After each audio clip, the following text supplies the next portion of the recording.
congratulations to the AU Bulldogs for beating the Ateneo Blue Eagles 66-50. The Bulldogs are now at 7-2. We have Coach Jeff Steve Nash Enriquez and Maynard Mamoy. Coach Jeff, congratulations for this victory. From a 32 to 40 deficit, gumawa kayo ng 40-0 run to end the third, and then itinuloy nyo lang yung pagpupok sa fourth quarter. So, ano masasabi nyo sa pinakita ng mga boys during that span na nag-run kayo at tinapos nyo ang game strong? Pero may galit ata kayo sa akin, pinapatay. Kita ko pa rin. Wala na akong masasabi sa kanila, nag-respond sila doon sa nangyari sa amin against UP. So, still, credit sa kanila. Hindi naman sa akin yun, sila na yan. Sila na yun ang gumawa ng paraan. Kumbaga, ito, ang dalawang to, at least yung leadership nila, pinakita nila. Kasi, given na yung ibang players, given si Jake Figueroa. So, I need someone na talagang mag-step up na to become a leader talaga. Para at least mag-stabilize kami talaga sa loob ng court. So, those stretch na yun, siyempre, kahit pa paano, nag-respond sila sa game adjustment. Pero, yun nga, it all boils down to sa practice talaga namin. Talo kami, maraming masama loob, maraming pero yun nga, yung constructive criticism, then we have to accept the fact our mistakes against last time our game. So then we have to correct during our practices. Hopefully na hindi na maulit-ulit yung nangyari sa amin through practices. So kasi ito na naman, naging maganda yung resulta talaga. Nag-start talaga namin yung game namin kasi sa practice talaga. Doon talaga nag-start yung approach namin to the game. So, hats off sa kanila. Binigay nila yung effort, binigay nila lahat yung sa practice. Kaya siguro, even though we're down nung third quarter by 8 point something after nung kay Jello na Hanspo, pero our guys stay composed, stay sharp, para ready to sa change-up na nangyari na ginawa namin, ready to respond. At the same time, nagtuloy-tuloy na yung offense namin, nakuha na namin yung momentum namin up to the stretch ng fourth quarter. So, at least, we held down by 2 quarter, no second half by 10 points each quarter yung Ateneo. At least, yun nga, the effort is there, kaya napunta yung paper talaga sa amin. Thank you. To Steve Nash, you have 8 points. Being one of the leaders of the team, so anong sinabi mo sa kanya nung down kayo ng 8 para mapalitan yung complexion ng laro? Siyempre, galing ako sa masamang game ng UP. Kumbaga, inaano ko lang yung sarili ko na dapat kung ano yung sinasabi ko sa mga teammates ko, dapat hindi ko walain.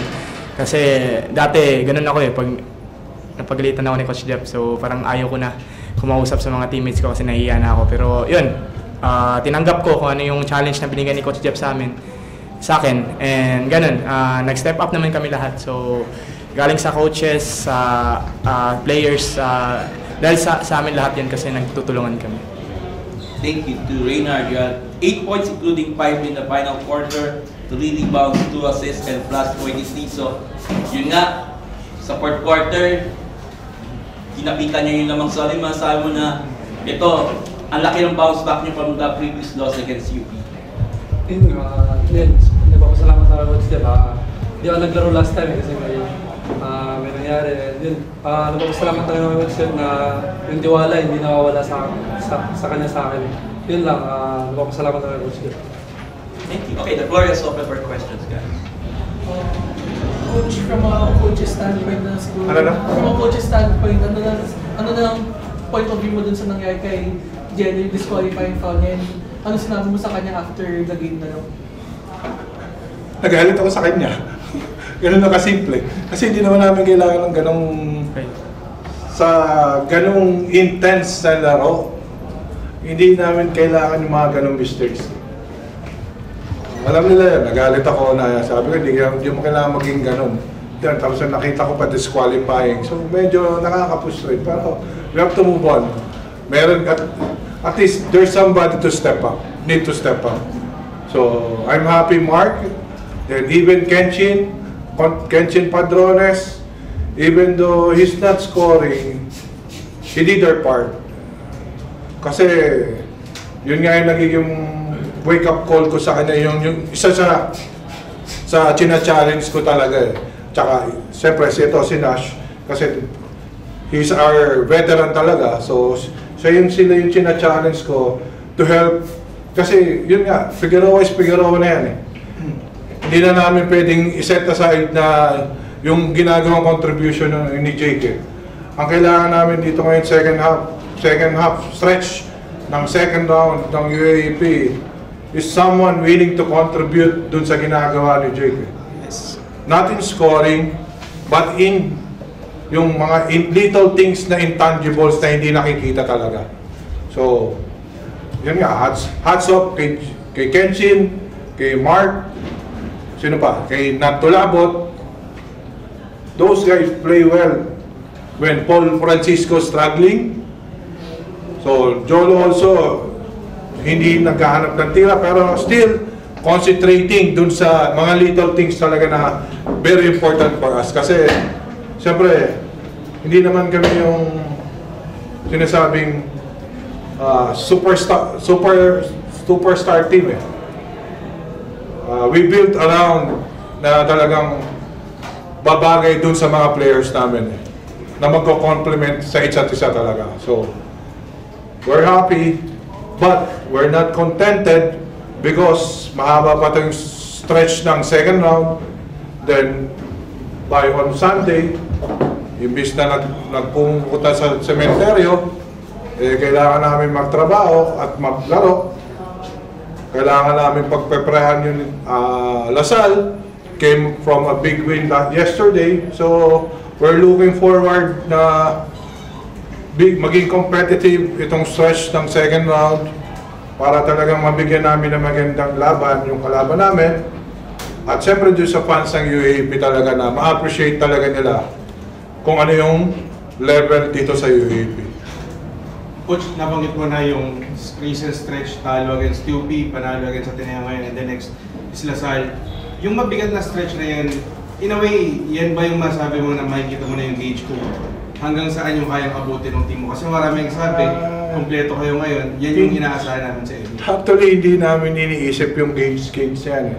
Sabi ko nga sa kanila, hindi na natin pag-usapan para pag-usapan yung kailangan namin eh. Kung baka kailangan namin manalo, kailangan namin manalo sa ganto. Never namin pinag-uusapan yan. Ang pinag-uusapan namin talaga, how we put an effort day in, day out sa approach ng game talaga namin. Kasi once we put in, yung result, magiging papor talaga sa amin eh.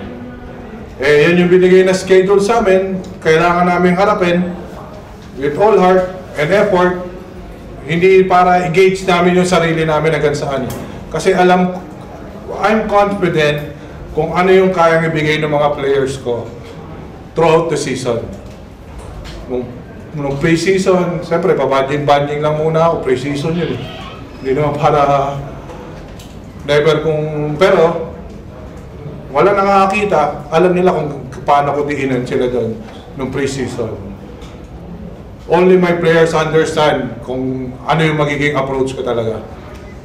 Pero yun nga, nandito tayo sa season, alam nila I've never been contented na kung ano man yung nakukuha namin. Meron kaming standards na gustong ma-achieve talaga. So hopefully, by grace of the Lord na maging consistent pa kami doon sa binibigay naming effort, tsaka yung at least para ma-reach namin yung standards na gusto namin talaga. Coach, what can you say about, last Jake ito, pero Jake, top 5 sa medical team na first round. So what can you say about him so far? Talagang all season long, very consistent si Si Jake. Jake? Yeah. Wala na akong masasabi dyan eh. Kumbaga, yung transformation niya, ang bait pa nga eh. Kasi tingnan mo, 14 lang, ngayon 18 tinira. Siyempre, kumbaga, kung superstar, mga 25 tinitira eh. Pero, Jake is Jake. Hindi importante sa kanya kung ilan yung tinitira niya. Ang importante sa kanya at importante sa amin sa team kung paano namin makukuha talaga yung W. So, yun yung mindset talaga ng isang bawat isa, especially si Jake. Talagang he wants to become a leader na refuse to lose up to the last. Kaya nga sabi ko sa kanya, nung stretch ng third quarter, sabi ko hindi na kita lalabas up to the last quarter. Sabi ko hang on, kumbaga, stay put ka kung kaya mo. Umitaw na siya nung last 34 seconds. Medyo wala na talaga. Pero still, yun nga yun. Kailangan kong gisingin yung iba. Kasi alam na namin kung ano yung magagawa talaga ni Jake. So, yun lang. So, we will be ready against Lasal coming on Sunday. Pero kailangan muna namin ipahinga yung mga sarili namin. Masyado kami exhausted ngayon. Came from defeat nung Sunday, tapos ngayon naglaro. So, kailangan ulit namin i-refresh yung mga utak namin talaga para at least alam namin may winning streak yung Lasal eh. So, hindi laking pinagbago nila nung first round, down the stretch yung first round, ngayong pagpasok ng second round. So, we have to be ready talaga against Lasal. Coach, na-mention mo last time na malaking kawalan yung absence ni Reynard last game. Sa tingin mo ba na-fulfill niya yung Big factor. Kaya nga ako nagalit dito eh. Siyempre, yun nga, kumbaga, matagal ko nakasama si Nas eh. Kumbaga, I expect a lot from him talaga. So, yung transformation niya, nakita ko nung wala nang bata siya. So, nung nawala si Reynard, I'm confident pa rin kahit wala si Reynard yung time na yun. Kasi nga, confident ako dito sa kay Nas talaga. And kay Tebol. Medyo, yun nga, kaya medyo, napagsabihan na wake up call ko siya, na-call ko ng attention. Kasi, hindi na siya bago sa akin talaga eh. So, ayoko yung nakikitang gano'n na binibuli-buli ng kaibigan. Kumbaga, may sense of urgency ako ng gano'n na kahit kaibigan mo yan, medyo kailangan ipakita mo na iba ka na yung itsura mo. So, I'm happy now, pero I'm not contented sa pinakita ni Nash, pero alam niya naman yan eh. Never naman ako nakukontento talaga. Kasi I demand more. So hopefully dito sa, 5 games namin sa second round. Una muna itong Lasal. At least naiintindihan niya ngayon kung ano yung value niya talaga sa team namin talaga. Congratulations, Coach Jeff. Thank you. Thank